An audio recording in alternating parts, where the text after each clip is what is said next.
you doing? Exactly. I'm doing well, living well. Yeah, living green. Living green. Yeah. So I feel like we just got a new piece of info that would be a great place to start. You say you're from New York. New York. Yeah, what So can I say? when did you come to Ottawa? Well, I sort of was attracted to the capital, Yeah. No, I am not American at all. I'm 100% Canadian. Okay. I love Canada. Yo, you got bamboozled. Yeah. Bamboozled. Yeah. So, okay. Are you from Ottawa? No, I'm not. I'm from Northern Ontario originally. Okay. Very cool. Yeah.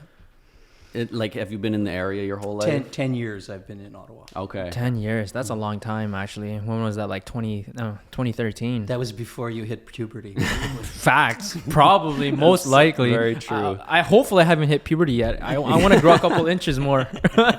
I always make that joke. Imagine if I still hit puberty. That'd be sweet. That'd be nice. Maybe I can mentally mature more too. But there you go. It's overrated. Yeah. Is it? Puberty's overrated. Yeah, I Who think needs so. it? Oh yeah, fuck it. Yeah. But one day I will need it if I want to start a family, right? Hopefully. And this is definitely not gonna go on. Yeah. Who knows? Who knows? But Malcolm, thanks for coming on, man. Thank you for inviting me. I'm honored to be here with you. No, it's sweet. Like you're a great guest. I feel like we have a lot to learn from you.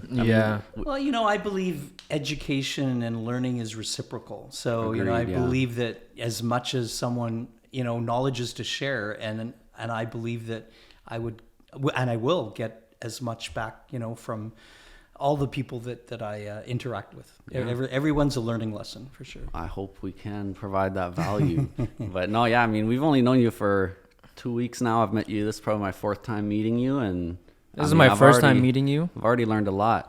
That's good. Yeah, I mean, this is my first time meeting you, but I heard a lot about you, and only good things. Well, that's good. Which is nice. That's why I was really excited to do this podcast with you, because when Jordan first talked about you, I just remember Jordan coming to the studio and just having stacks of magazine. I was like, what is this? Is this guy trying to sell some magazine? Well, no, I told him, I said, get rid of these, Jordan. Get rid of them. Well, he did a good job. So we're in and the now, garbage. Yeah, now we're talking about it on our podcast. Yeah. Living well. So tell me about this. What is living well?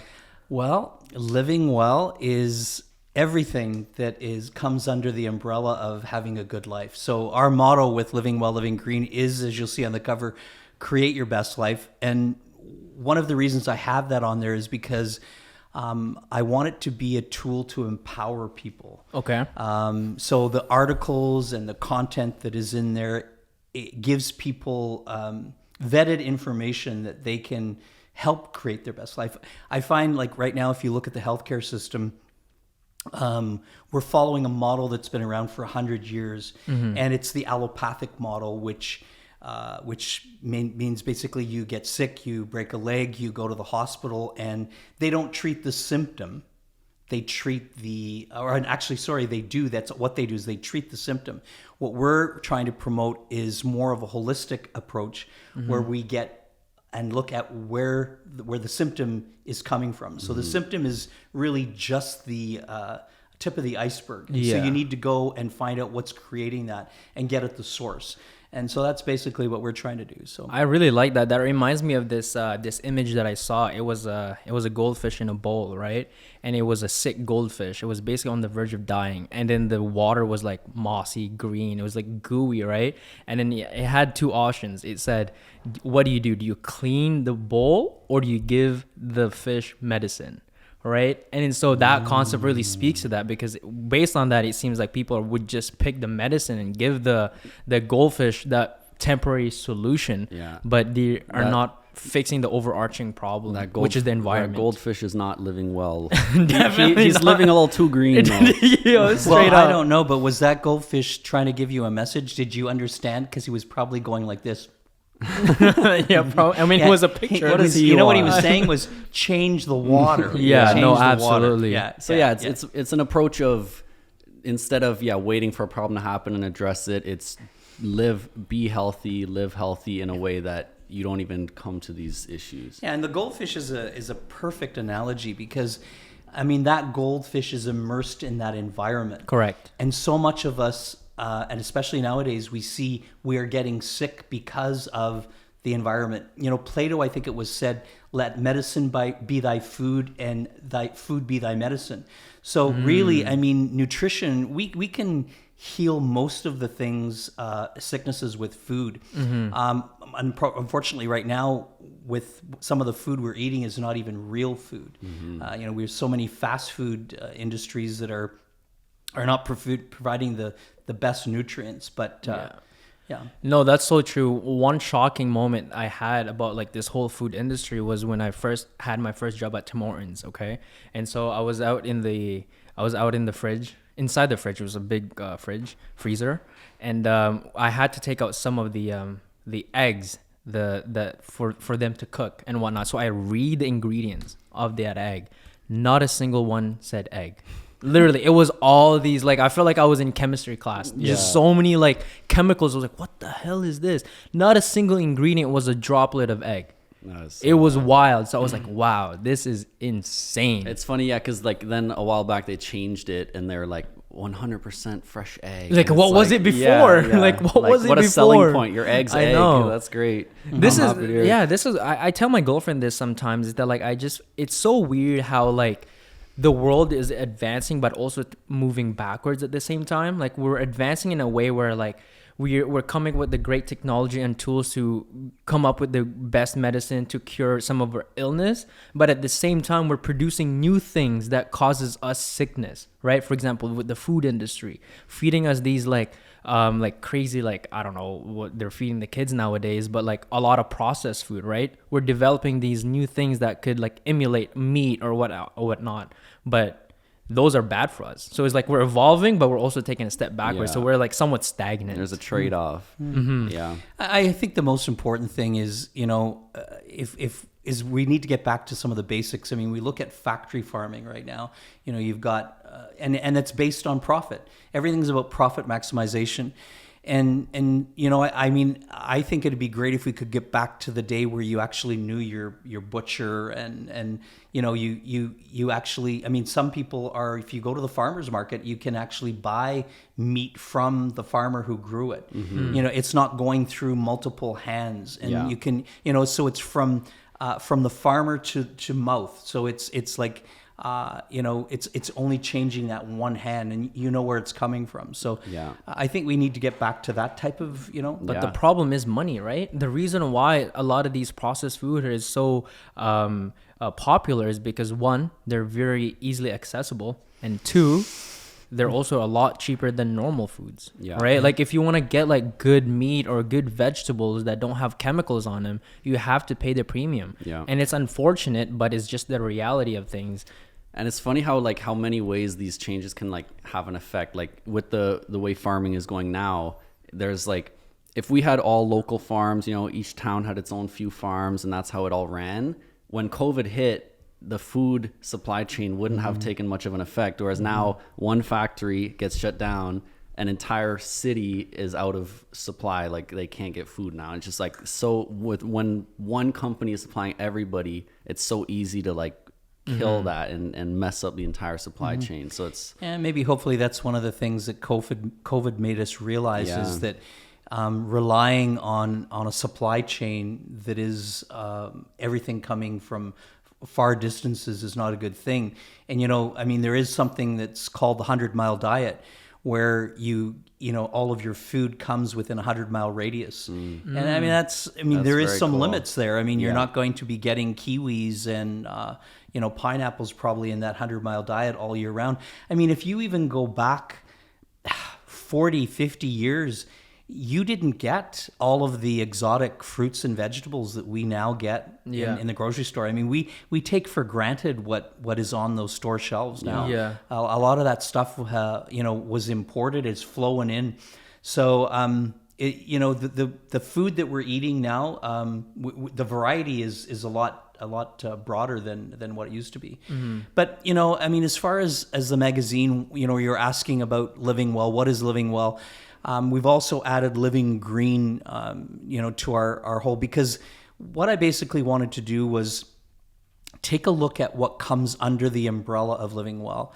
And so for me, it's multiple things. So, we have a section on healthy finances, mental health, spiritual health. So our 4 pillars are body, mind, spirit, and earth. So basically, when you look at that, when you look at mental health and spiritual health, those are huge components. And if you add your financial health on that, that's another big component into our overall health. If your finances are in the tank, you're going to be stressed, right? Yeah.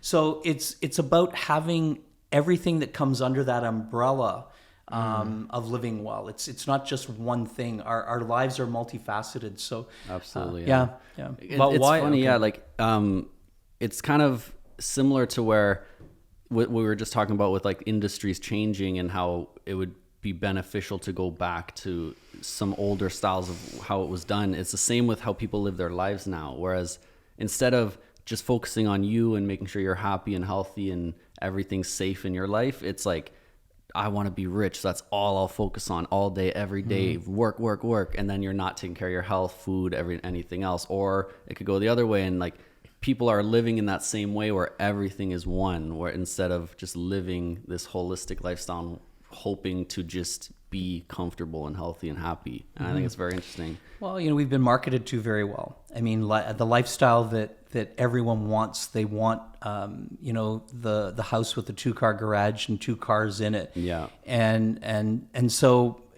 I think we need to adapt to what our wants are. I mean, there's a difference between what we need and what we want. Yeah. Correct. And happiness certainly doesn't come from all of the materialism that we acquire. And I think a lot of people, and I think over COVID, people really realized this too, that how powerful our mental health is, how important our mental health is.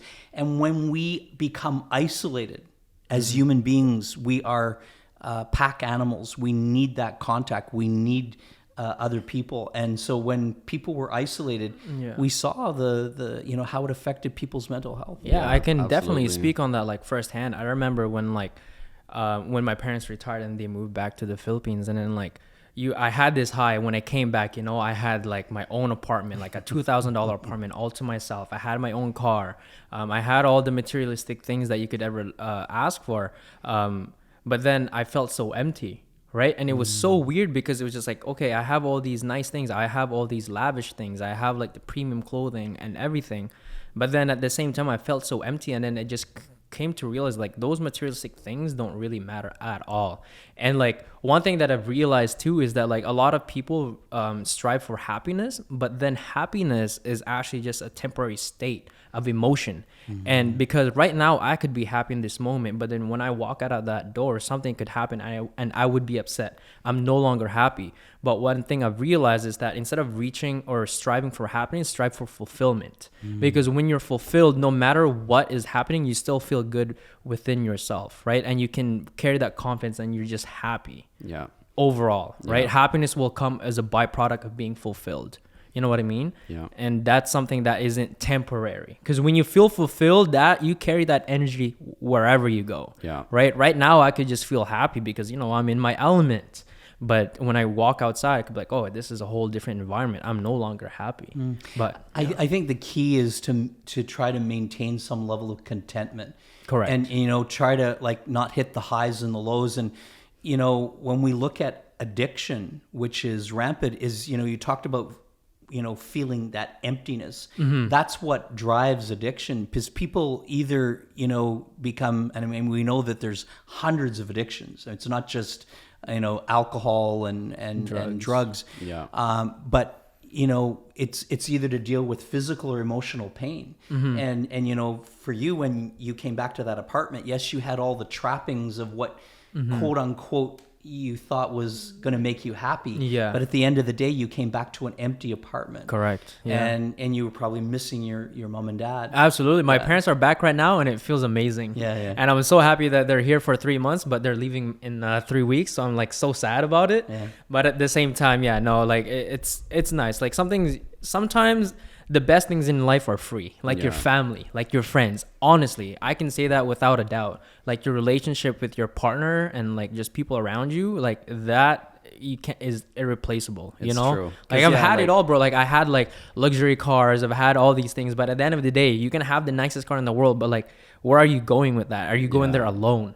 You know Yeah. what I mean? It's just like, what's the point? Yeah. No, it's true. It's like you said with like how we've been marketed to that. Like we think, a lot of people think once I have this, once I get there, I'll be happy and fulfilled and all that. But you realize, like, first of all, once you get it, you realize, oh, that didn't just magically make me feel like happy and fulfilled. So you feel even worse inside. But the truth is, no matter where you are on your journey, you should, or the goal should be to find happiness there, not up there at the next step. It's the okay, journey. Yeah. I'm building my business. I'm working super hard. I'm not making any money, but when I go home, like I got my girlfriend there, like I got my cats, I'm happy. I love my life. And then as you get a nicer apartment and more things, that's just added onto it. So it's more about finding that happiness day to day through living like in positive ways that are more positive internally and not externally. And happiness truly is an inside job. I mean, no one out there or anything is going to make you happy. Yeah. You know, I mean, we can reflect and remember happy times, and that can instill moments of happiness. And I think what we can be is happier. But you know, everyone, like, don't rely on someone else to make you happy, because that's not their job. Our job is, you know, I always say, you know, when you find some sense of inner peace and contentment, that's where, you know, meditation and can, they say actually some forms of meditation can emulate the same feelings as being high on a drug. Can take you to those places, and I haven't experienced that yet.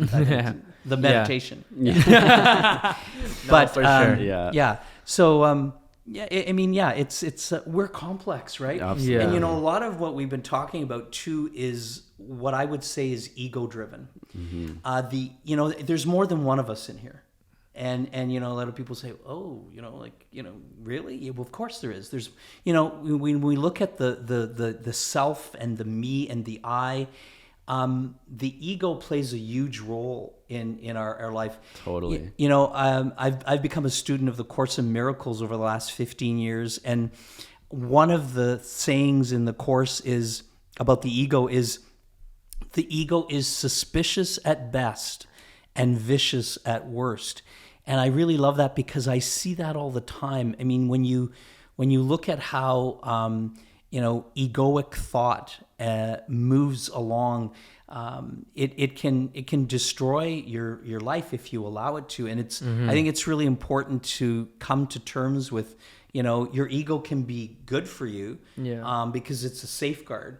But you know, lots of times I will say, I've got this. You know, like I don't need you putting your input in here, and because the ego is about distrusting, and if you err on the side of looking at love, the ego doesn't really want you to go down that path, right? It wants you to distrust And when you're saying ego, do you mean like that feeling when, you know, someone comes in and is trying to like teach you something new, you're thinking, oh, I already know this, it doesn't matter? Not really. I'm not talking about like someone being egotistical. Okay. The ego sits with us as you know, when as children, as we're developing, we find a sense of ourself through the ego. The ego is a necessary thing.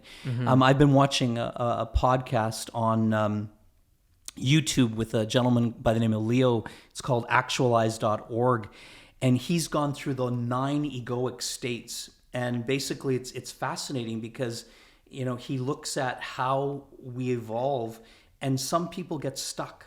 They get stuck because they don't have the willingness to look at things in alternate fashion. They don't have an open enough mind.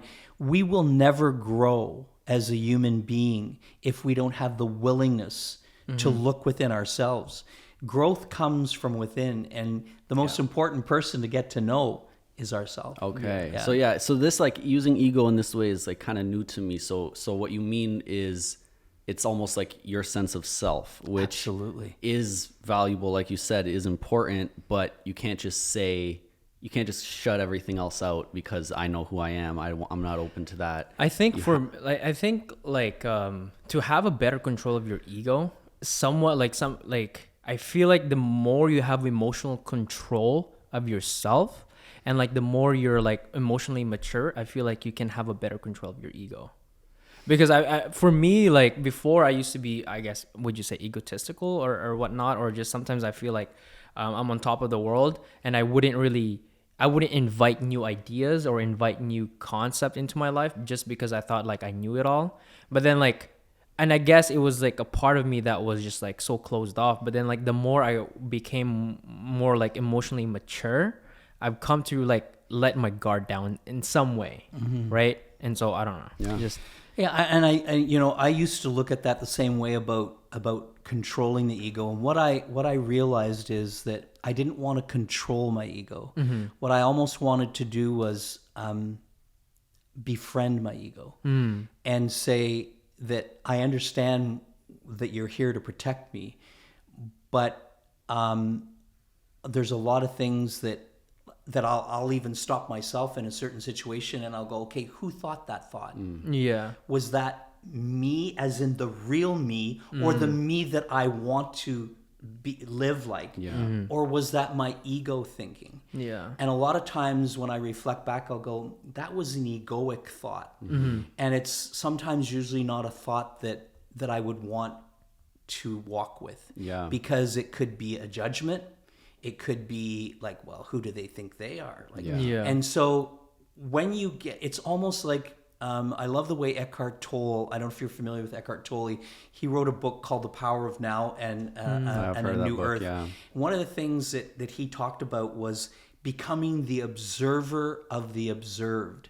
And it took me a while to get my head wrapped around that. The observer of the observed. So we are observing ourself, and I'm observing this to get almost behind and observe your thought process. Like watching it from a third perspective, as if you're watching yourself in a movie. Like detach yourself and just watch. Almost like a drone. Yeah. Like a drone looking. And when you can sometimes. Get to that point, that's a really good place to be able to go, just a minute, let's do a check here. And then see things from a different perspective too. It's funny too, because that approach of the way you're looking at your ego is the same kind of teaching as meditation towards your thoughts. It's not a matter of like a thought comes in, no, stop, get rid of that. I'm not supposed to be thinking right now. It's letting it, observe it, and move on. Right. And that's not what I'm doing right now. Because all the dialogue about stop is still, so it's not fighting it, it's befriending it. And that's why not controlling your ego is also,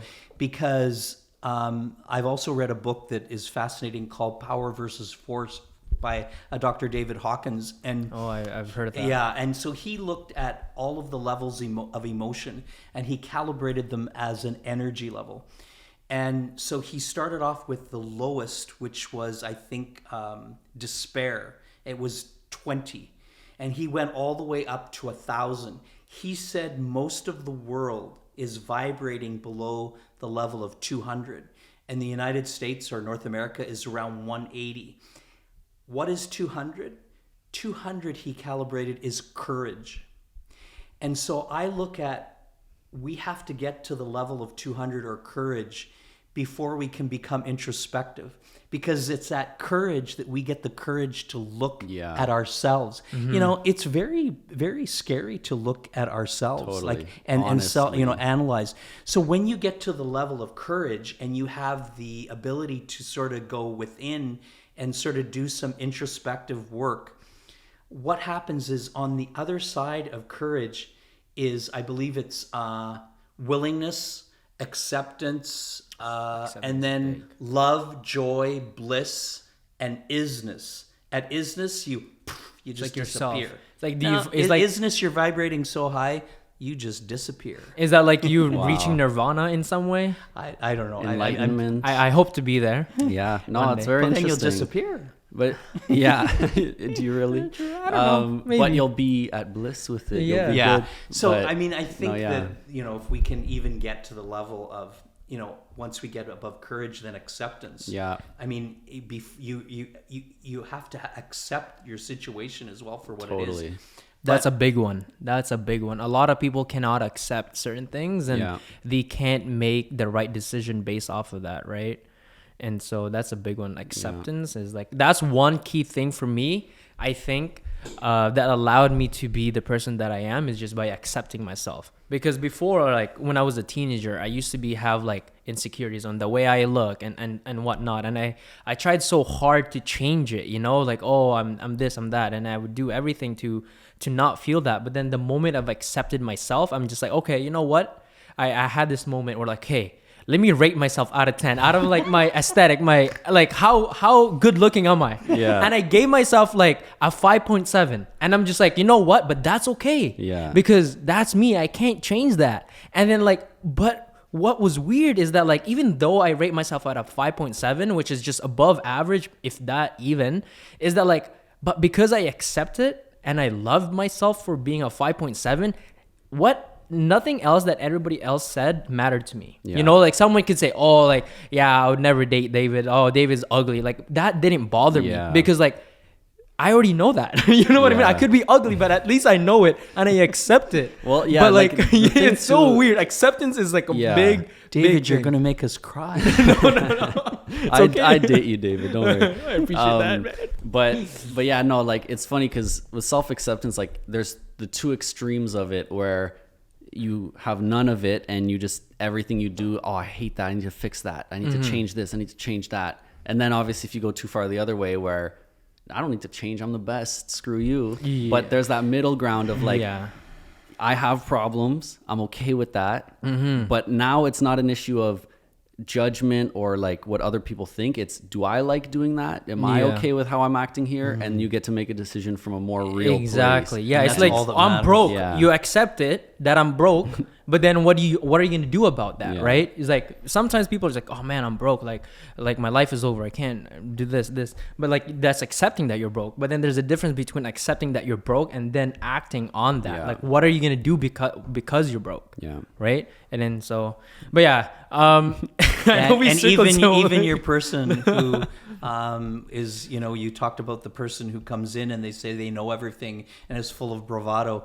I would believe that that's false bravado and false pride, because most people who come in purporting that they know everything are very insecure. Nobody knows everything. Nobody knows everything. Nobody. And anyone who even knows a little bit, like the more you know, the more you realize you don't know anything. And that's when you become, and that's something I realized too in a similar fashion, like in business, I've noticed like the people who are acting like they're doing well, who act like they're successful, they're the ones who will try to like look at everyone as competition and say, yo, you can't, I'm not giving you my info, you can pay for that, whatever. Whereas the people who are actually doing well and actually know what they're doing will, like you, like genuinely, you are one of the people who showed me this, will have no problem just sitting down with you, giving you advice, talking to you, because that doesn't scare them. They know what they do. They know they're successful. And it's like, so it's just a matter of,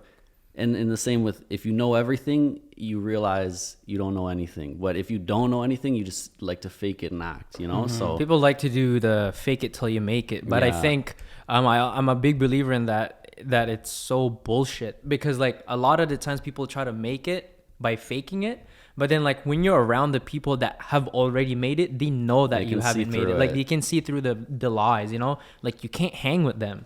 You know what I mean? It's just like, oh, if anything too, you'll feel so insecure. But like, okay, like I got here, but like, I don't know how to even talk. I don't even know what to say. Yeah. Whereas so if you're like, just real, I don't know much. I'm just getting into this. Then I they'll be like, wanna oh, learn, dude, come sit with us. Let's chat, Absolutely. Exactly. And, I find that, okay, you're saying that you're learning from me, just as reverse, I'm learning from you. And so everything is reciprocal. And, in the spiritual world, we look at the proverbial piece of pie, and there's enough to go around for everyone. Absolutely. That I agree. And some people don't see that. No. Yeah, I totally agree. And that's their ego. Yeah.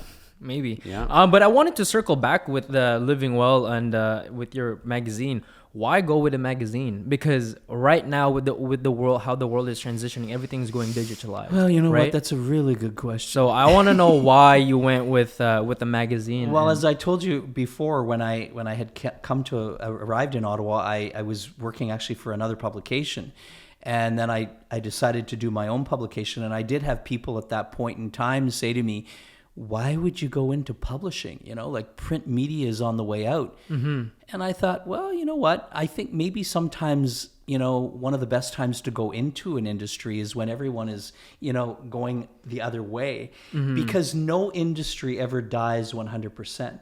And I'm not saying that I'm just here to pick up the dregs or the crumbs. the crumbs, but there's enough crumbs left around that if you focus, I mean, and bring a quality product, there's still a demographic. And my main thing has always been to say that the magazine is just a platform.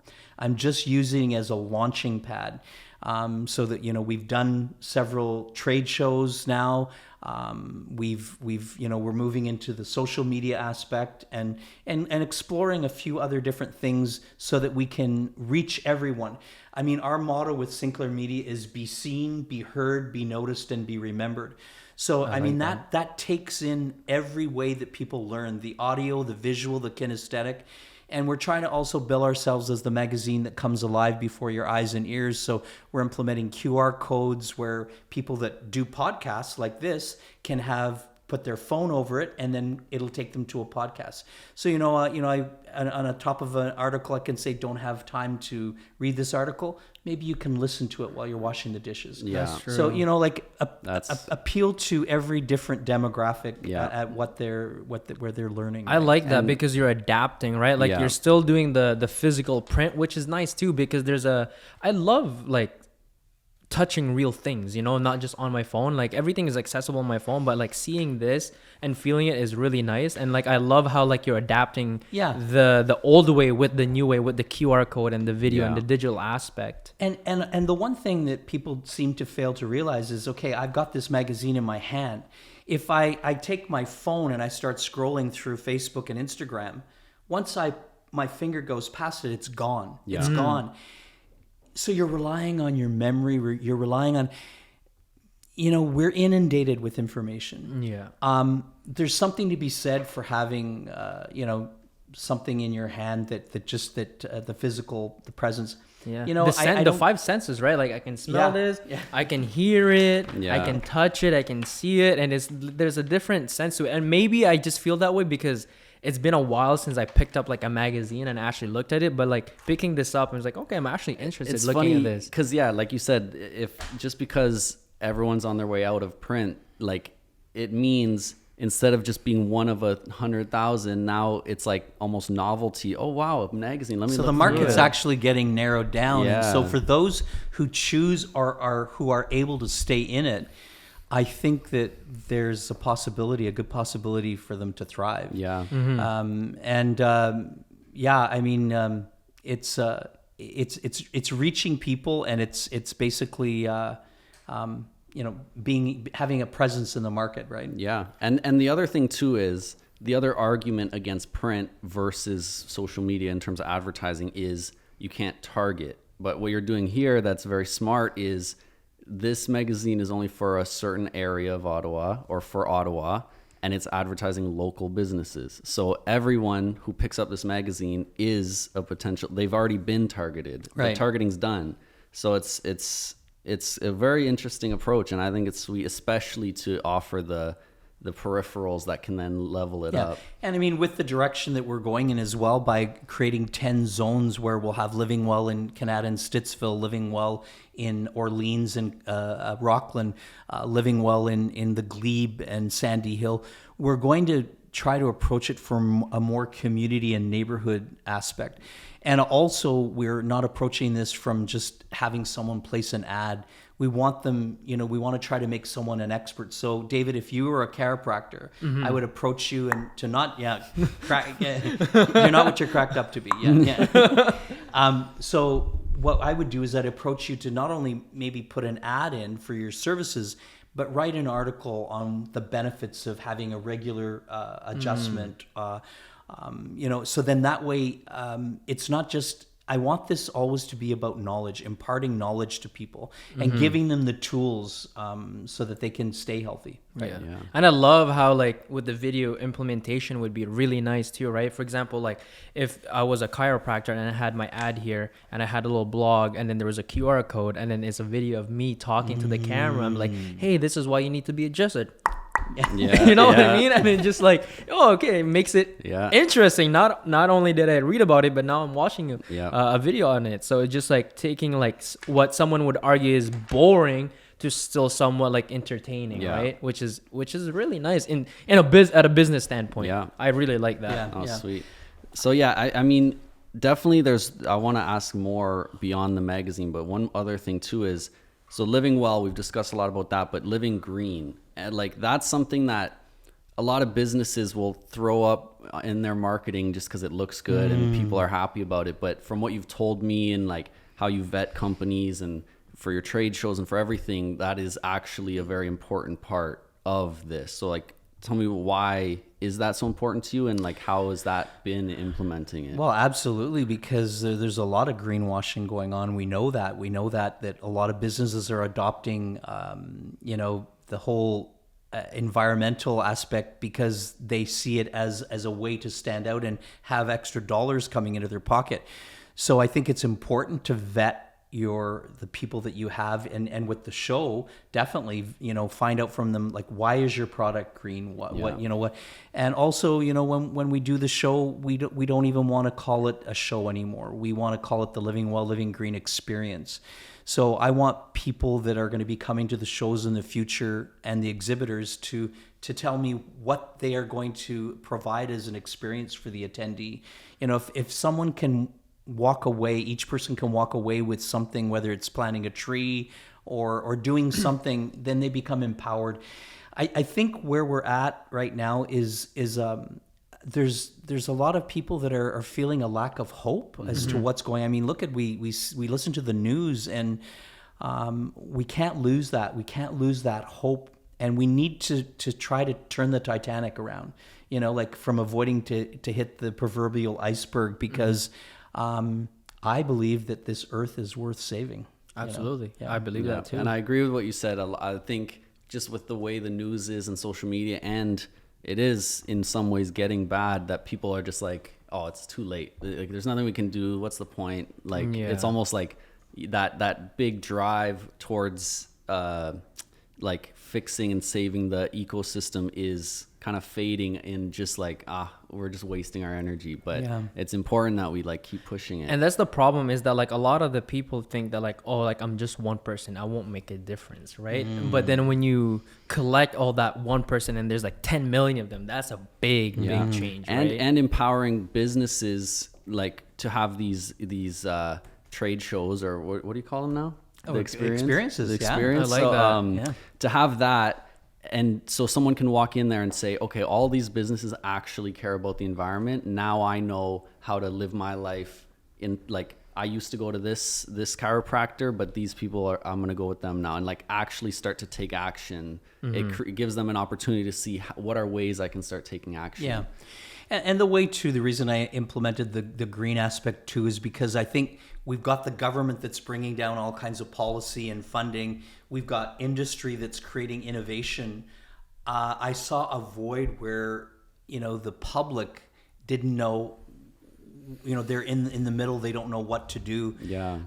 So it's I mean, and we stopped printing the magazine actually over COVID, because number one, people didn't even want the magazine in their establishment because they didn't know how at that time how COVID was pan out. it was passed around, and also because we're driven by ad revenue, nobody wanted to advertise. They're just trying to stay afloat. Yeah. So a friend of mine had a restaurant, and I bumped into him, and he said, we can't find anybody to work. So I actually went and started working as a bartender there.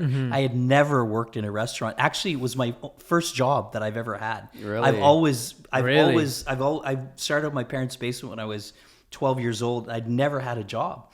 So You've always employed yourself? yeah, yeah. Oh, wow. Yeah. So it was an experience, getting behind the bar, and then they they said, well, you can have the high tops to serve, and I started actually serving. And once I got a taste of that, I said, yeah, I don't want any more of the bar. Like, I'm on the floor, and it was the best decision I ever made.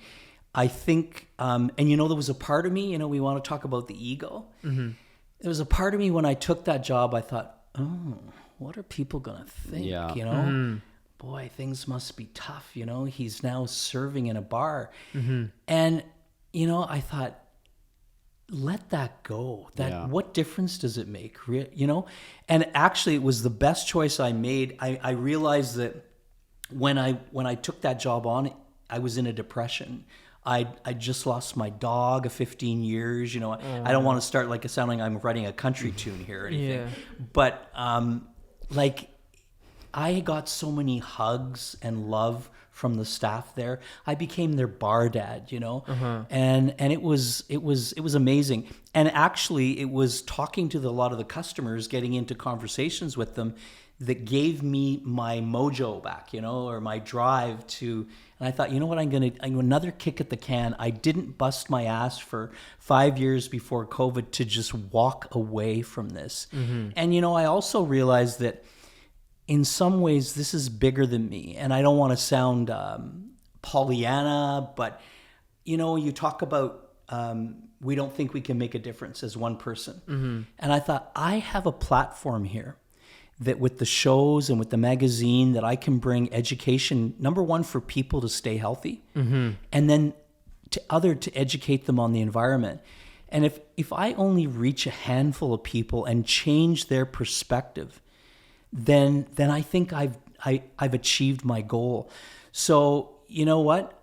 I came back at it, and I'm having a blast, and it's bigger than me. This is not just about me. This is so cool. Yeah. That is such a valuable lesson in what we were talking about earlier, that you had that fear of what are people going to think, how are they going to judge me, but it attracted you. It was a cool thought, and it ended up being such a great decision. It's such a important thing not to let those thoughts change your decisions in life. Yeah.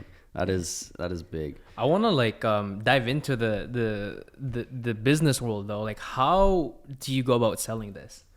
How do you go? It's a free magazine. Yeah, how do you go? No, for sure. I'm talking about the ad space, right? So this magazine is just based off of ads, right, for everybody. How do you go to a business and tell them, hey, listen, let me put your ad on this magazine for X amount? How do you convince them? What's the selling? First of all, I'm not in the convincing business. Okay. I'll tell you that right now. I'm not out to convince anybody. Mm-hmm. At the end of the day, when I go and I talk to somebody, if they don't see the value, mm-hmm. then I shake their hand and I walk away. I always ask as well. I don't ask this question, but in the back of my mind, I'm wanting to is, do you see advertising as an expense or an investment? Mm-hmm. A lot of people see it as an expense. And so what I'm trying to do is change their perception that if they look at this as that they're investing in their business, and if I can show them that it's an investment, mm-hmm. And especially with the multiple layers that we can get them shown on multiple platforms, then they start to see a different aspect. And also our pricing is very reasonable. Mm-hmm. I've taken a look, and a lot of times in industry, people think they're owed a certain markup. Mm-hmm. When you look at companies like Walmart, they came into the industry and they cleaned up primarily on the fact that they realized that people want a bargain. Yeah. And I'm not saying that I'm coming in and trying to be like the Walmart of the publishing industry, but what I'm saying is that on an economy of scale, if I can still make a profit and I can make it attractive for people to get back into advertising, and when I have people say, well, that's very reasonable, then I know that the pricing is right. And so I guess it's looking at reevaluating, if you can make a living and still offer a good product at a good price, I think that's how you're going to get. And the other thing, when I do go in, I'm also, I think I mentioned, I'm not just trying to sell an ad. I want them I want to try to make them the star. I want to showcase them. So, and a lot of people, and maybe I'm appealing to their ego. I don't know on that sense. But I'm, so in the zones, we're only going to have one real estate agent, one mortgage broker, one chiropractor, one pharmacy. So I can really with confidence go in and say that I'm going to showcase you in your backyard, in your neighborhood. Yeah. And I think that really resonates with people, that they're not going to be one of a multiple of in the same field competing. They can make them. So yeah, I mean, that's a very interesting way to look at it. And I think it's a kind of the way selling is going these days. It's no longer, here's a pen, sell it to me. It's are you even looking for a pen? Why are we talking that? Like, it's not about forcing or convincing, it's finding the right fit. But a question I'm sure a lot of people are wondering, like, being able to work with so many businesses on a recurring basis, like, how do you get those meetings? How do you get in the door? Like, what's your approach there? Well, I mean, I like to call it that, a lot of the stuff is cold calling. So, going in, it's B2B. So I'm going in and basically lots of times I don't even bring anything in when I go in. I don't even bring a magazine, because as soon as they see you with a piece of paper, they go, they roll their eyes and like, oh, what are you selling, right? I go in and I try to find out who the person is who makes the decision, and I basically just say, you know what, I'm doing a publication in your area. It's a wellness publication, Living Well, Living Green. We're trying to bring information on wellness, and I want to see if this might be a fit for your business. Who should I speak to? And then if I get past the gatekeeper and I get that person's information, I always give them a way out. I always say, you know what, this might not be for you, and that's okay. I just want to let you know what we're doing, and if it speaks to you, great. Because people don't want to get backed into a corner, and they want to always. And as soon as I say that, you can almost see them that they let their guard down, and they know that there's an exit strategy for them. Yeah. And again, at the end of the day, I certainly don't want to have a client on board who is feeling forced into anything. So, and I'm also at the point now where there are some clients that I will refuse.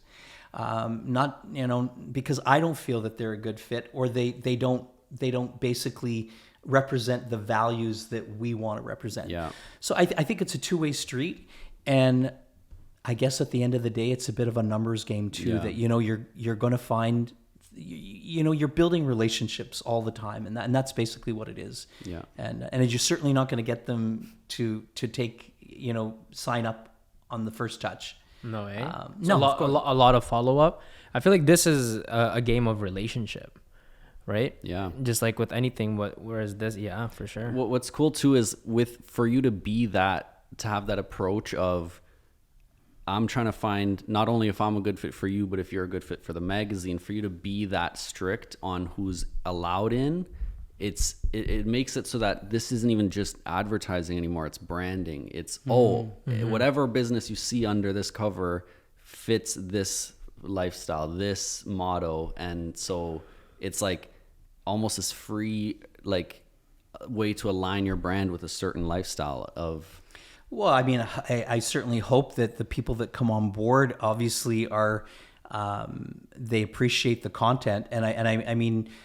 When Jordan and I have been going around, we certainly were getting, people were saying, I know that magazine. I've seen it. So, we're getting, over the years that we've been around, even though we did have a bit of a hiatus, the magazine is recognized. Mm-hmm. And, the other thing too is just basically, I think because it's a free magazine, people really appreciate it. They're picking it up, and yeah, they like the content for sure. Yeah, I like it. No, definitely. Yeah, I mean, there's so much more we could go into about this, but what I'm curious about too is what was before this, like what got you here, but even more, just like what's your journey in business? You said you've never had a job. That's a very interesting thing. So, oh wow, yeah, I'm curious. Yeah, how much time do you have? We got all night. What about you? Well, you know what, I always wanted to be in business. Yeah. You know what? Like I was just thinking about this not too long ago. You know, on my parents' porch, setting up. I can't even remember what it was. You know, something selling stuff. Probably selling my parents' stuff out of I don't garage know, sale. Of all their stuff. And then I got into making candles at a young age.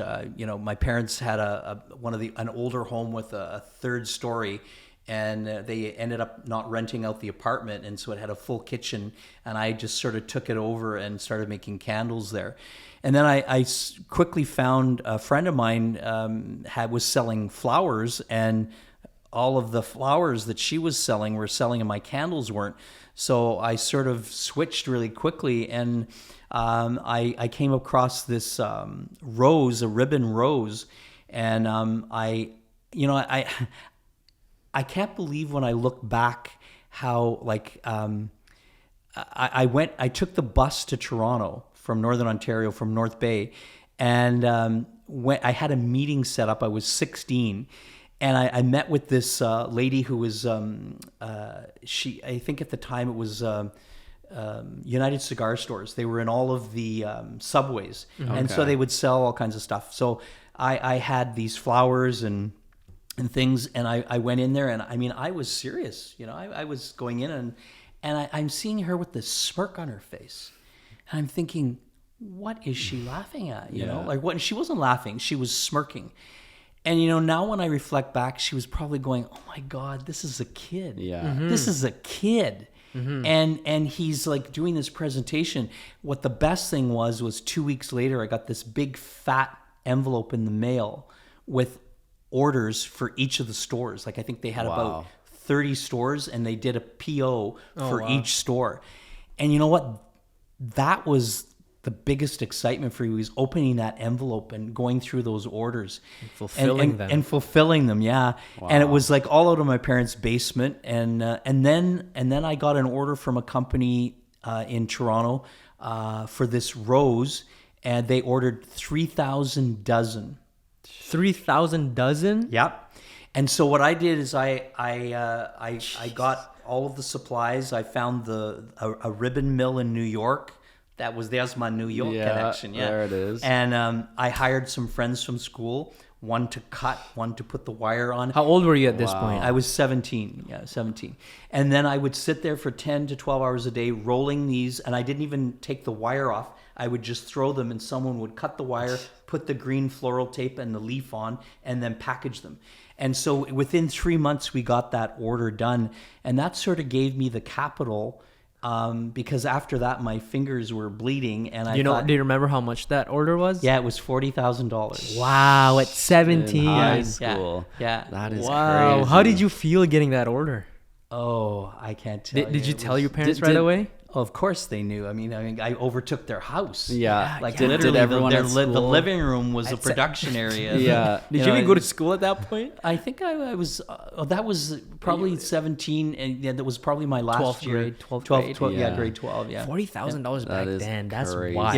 Yeah. And I had enough money to buy my first car, but then I quickly got into the importing business because I thought, I'm not doing this anymore. And I made my first order from mainland China, and I got into the artificial flower and giftware business. And so I did a couple of trips to Hong Kong on buying trips, and I did that for about over 20 some years. I did that. So wow. So you have a great connection on that end too, eh? Well, it's changed a lot since then. I mean, now you've got like Alibaba and, and so, I mean, at that time, like I was a wholesaler, I would buy, bring in and sell to the retailer. Yeah. That sort of market it's easier for them to get their own supply Exactly. now. Exactly. So one thing that I'm so curious about that's so interesting about this is like today, any kid in high school has endless people to look at online, or YouTubers, or just people to look at their age who are millionaires, and they say, oh, I can do this, let me go do it, and videos on how to. But like at that point, did you have someone in your life that was like telling you, oh yeah, you can do this, or did you just know, you just did it? I was much of a loner. I spent a lot of time in my parents' basement trying all different kinds of things out.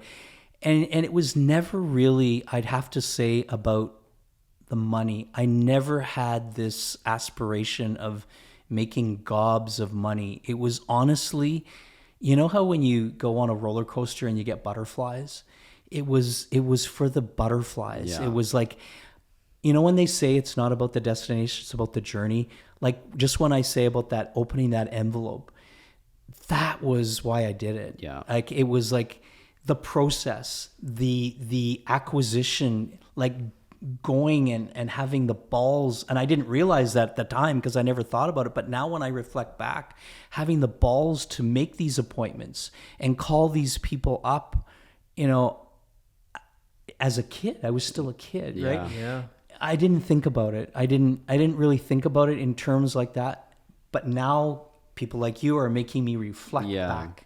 Because it is 16, it's like insane. even now, seeing a 16-year-old do that would be crazy. Yeah, but for them to do it, they've had all the role models, all the tutorial videos. Yeah. They can go on Alibaba and look it up. Like to be taking That trips to resourceful, Hong Kong and like that's just well, so you know crazy. what? I wrote away to a lot of companies, and at that time we didn't have. I'm really dating myself here. They didn't have like internet or anything like that. So you were actually using cables or sending letters over to Hong Kong. And then I found the Hong Kong General Chamber of Commerce, and they had a huge magazine eventually that they started to publish with all the manufacturers. Okay. And I would write to them, and I would be deluged with samples. Okay. Like every day I would get 4 or 5 boxes of samples. And because they would want me to buy their product, right? Yeah.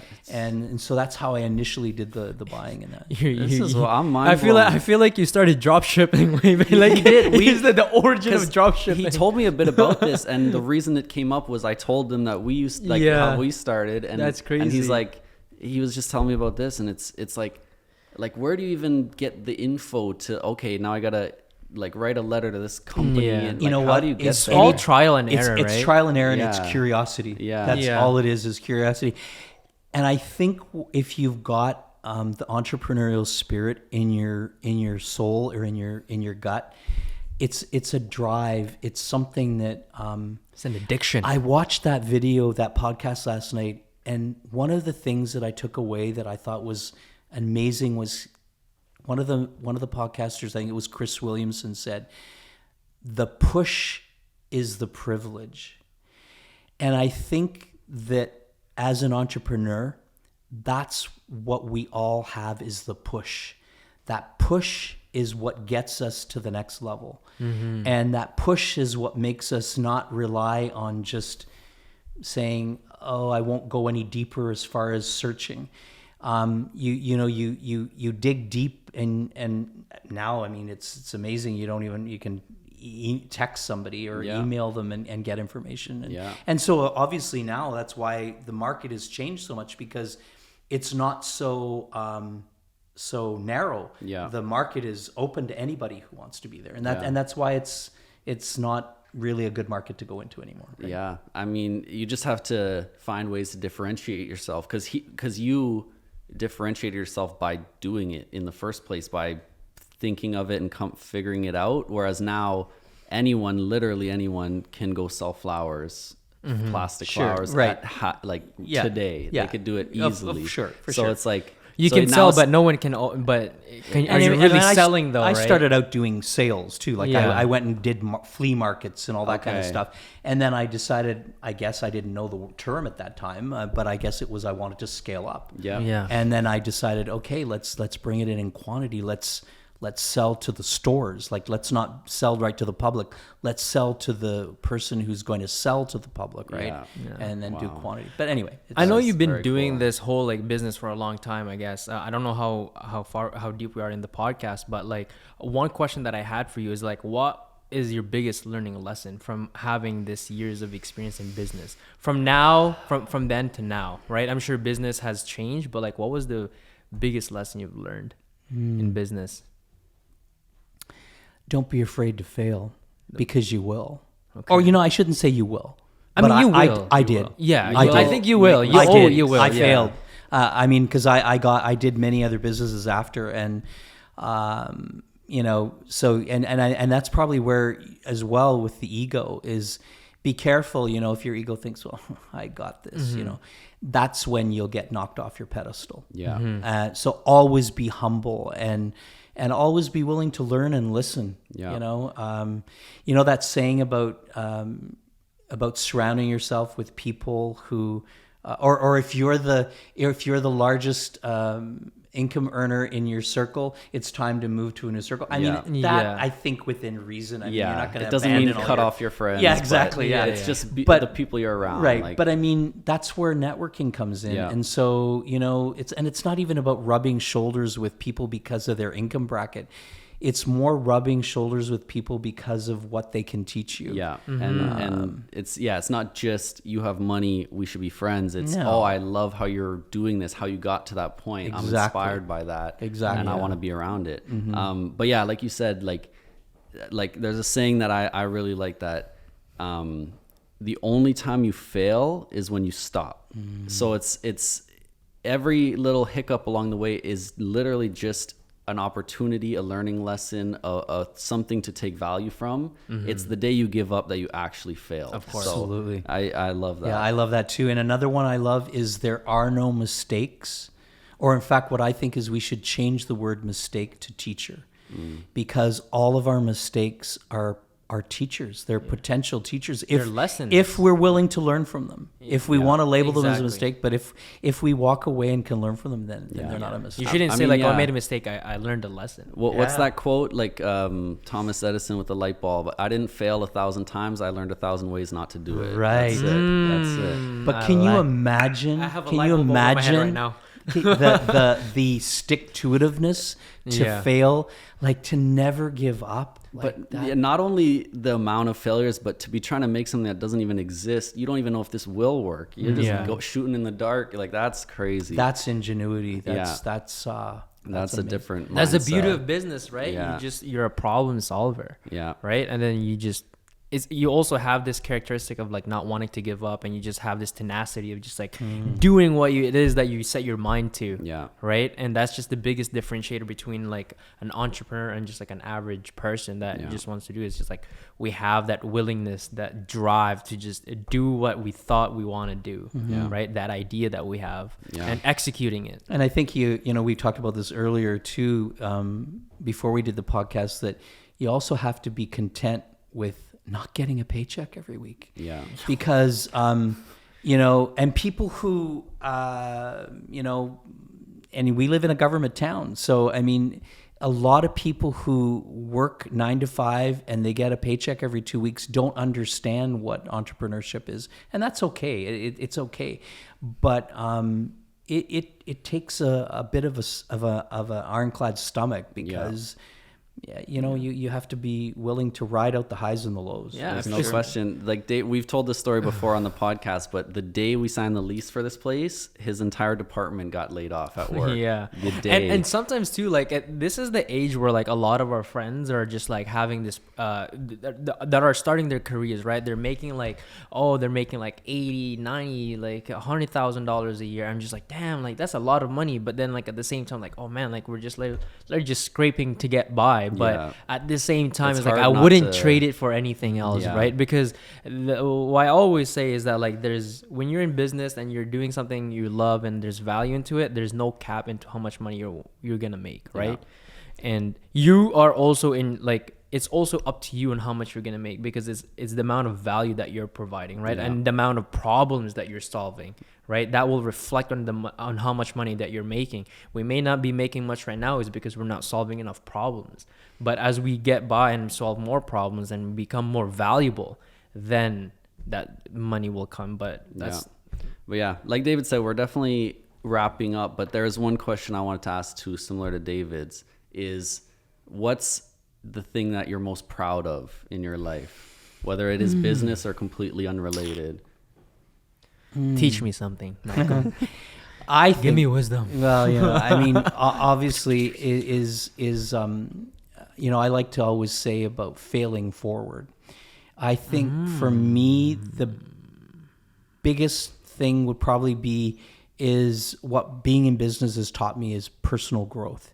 and always be willing to expand and grow as a human being, and always be willing to learn something new, because every day we have an opportunity. Every day. And yeah, that's what is, I would say that my goal is to have my life be like cake batter pouring into a pan, and you shake the pan and it fills the corners. So a smooth, easy pour. And what being in business for me is what gets me out of bed every morning. It puts the fire.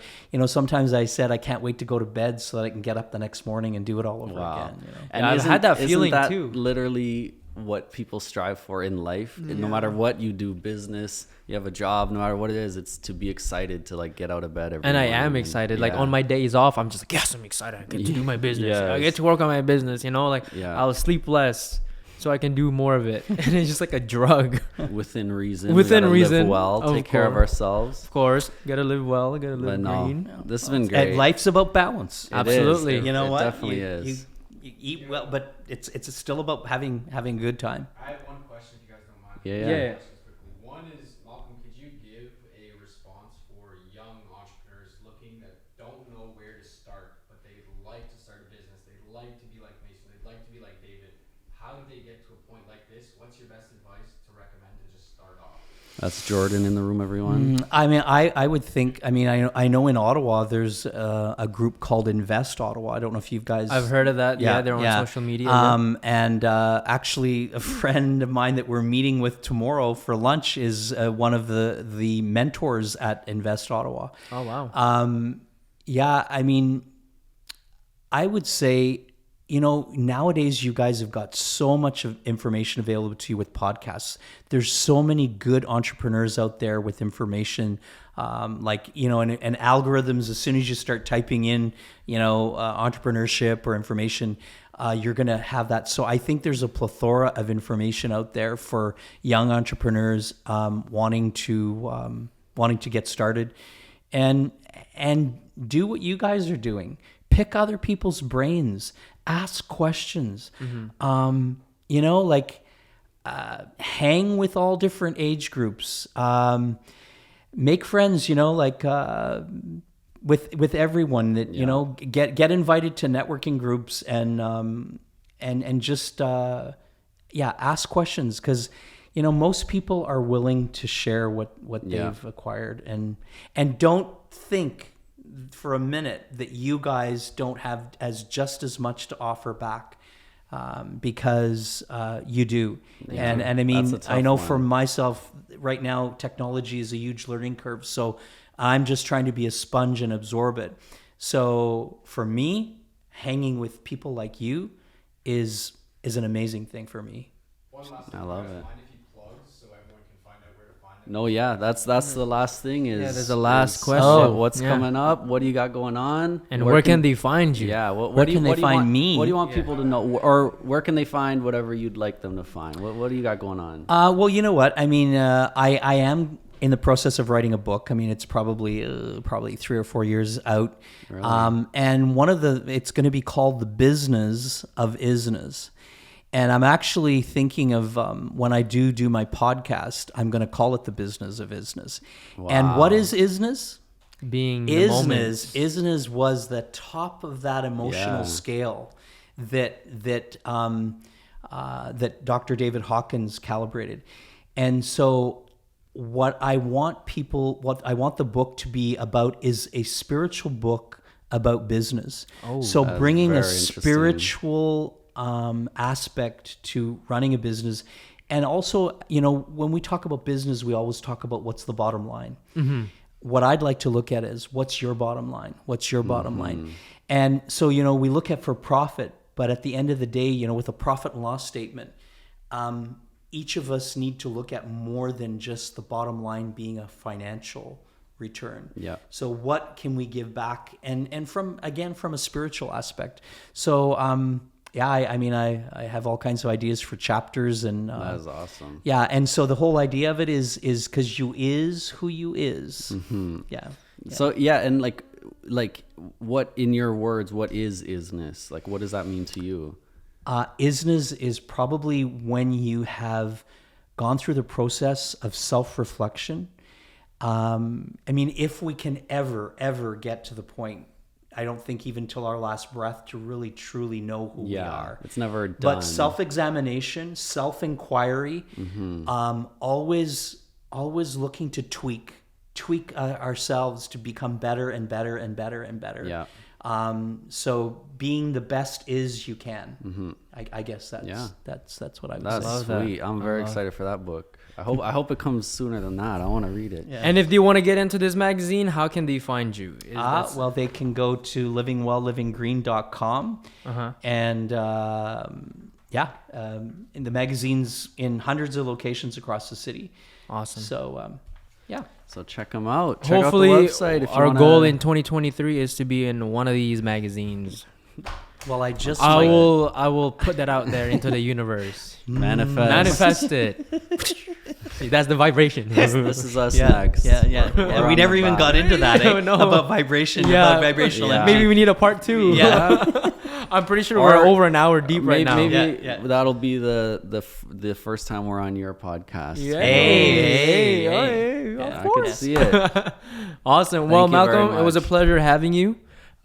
We definitely learned a lot, and this definitely isn't going to be the last time we'll have you on the podcast, because you're by far one of my favorite guests. I'm not even going to lie. And I'm not even just like saying that to say that, but like you had so much wisdom, and I'm typically a person that is just talking all the time, but in this podcast, I found myself listening. And I literally from here, I just felt like I was watching like I don't know, like a podcast, just like from a third isn't that what perspective. this is? No, I know, Now but it it was feels weird. like it. But no, it didn't feel like I was hosting it. You know what I mean? So yeah. it was amazing. No, it was an amazing watch experience. all our other podcasts. He says that at the end every time. No, I'm joking. Never. Sometimes. And I thought I was Caught in 4K, literally. No, that was sweet. No, thank you very, very much for coming. Thank you. Yeah. And we My will pleasure. chat again. My pleasure for sure.